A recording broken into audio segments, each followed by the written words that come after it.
नमस्कार बच्चों, आज हम करने जा रहे हैं कार्यपत्रक संख्या 41B और आज हम पढ़ेंगे रस सिद्धांत व्याकरण में। और ये हमारी दूसरी बार हम रस सिद्धांत पढ़ेंगे, दूसरा पार्ट है ये इसका। और ये है 18 अक्टूबर 2021 की वर्कशीट और कक्षा 10 के लिए। तो चलिए शुरू करते हैं बच्चों। अब तक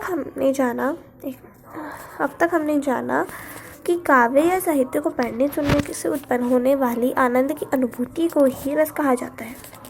रस के 4 अंग स्थायी भाव, विभाव, अनुभाव और संचारी भाव होते हैं। स्थायी भाव क्या होता है? विभाव है जो मन में स्थायी रूप से स्थापित रहते हैं।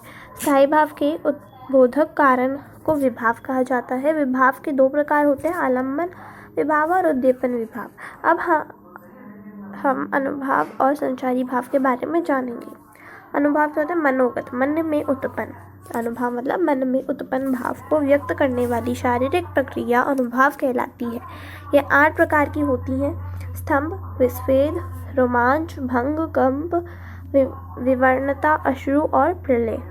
संचारी भाव, हृदय मन में संचरण आने जाने वाले भावों को ही संचारी भाव कहा जाता है।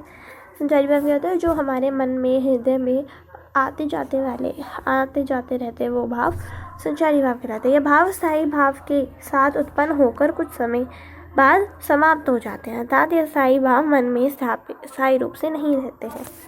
जैसे कि हम कभी किसी बात पर बहुत खुश होते हैं, बट वो थोड़े समय के लिए होता है। कभी हमें गुस्सा आता है, रोना आता है किसी बात पे, तो वो भी हम थोड़ी देर के लिए ही होता है ऐसा। उसके बाद हम भूल जाते हैं उस चीज़ के बारे में, तो वही संचारी भाव है। संचारी भाव 33 भाव की संख्या है। संचारी भाव की संख्या 33 है।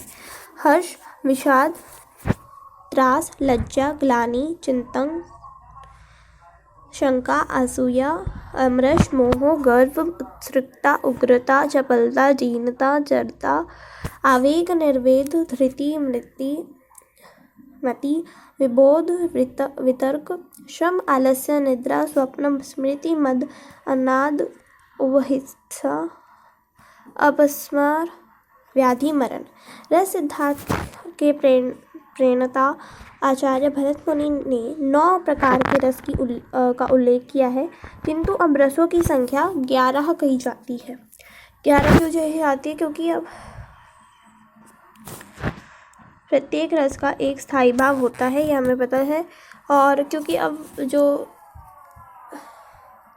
मैं उस रस का नाम भूल गई, श्रृंगार रस। हाँ, श्रृंगार रस में 2 भाव होते हैं, उन्हें भी हम अलग से ही गिनते हैं, इसीलिए 11 रस हो गए। ओके, वात्सल्य और भक्ति, ठीक है। तो चलिए अब हम रस के नाम देखते हैं और इनके स्थायी भाव देखते हैं। तो पहला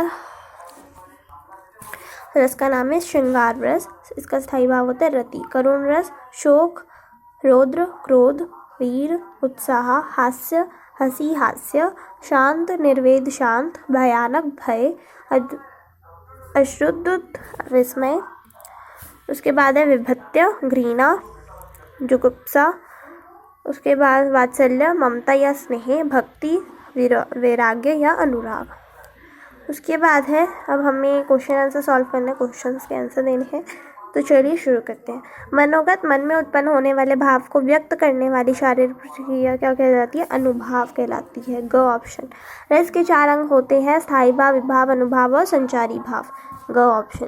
श्रृंगार रस का स्थायी भाव क्या होता है? रति। ख ऑप्शन। उसके बाद जिसका आलम्बन या सहारा पाकर स्थायी भाव जगते हैं उसे हम क्या कहते हैं? संचारी भाव। ओके। उसके बाद हमारे पास आता है वीर रस का स्थायी भाव क्या होता है? वीर रस का स्थायी भाव होता है उत्साह। ग ऑप्शन। भय किसका होता है? भयानक रस का। ममता होता है वात्सल्य रस। शोक होता है किसी से दूसरे। तो उसके बाद हमें उसी पे चर्चा करनी है रस के ऊपर। तो आज की वर्कशीट खत्म होती है। उम्मीद करती हूँ आपको अच्छे से समझ में आ गई होगी। अगर अच्छी लगती है तो वीडियो का लाइक कर दीजिएगा, शेयर करिएगा अपने फ्रेंड्स के साथ, और अगर चैनल पर नया है तो ज़रूर सब्सक्राइब कीजिएगा। और मिलती हूँ आपसे अगली वर्कशीट के साथ। तब तक के लिए घर पर रहिए, सुरक्षित रहिए।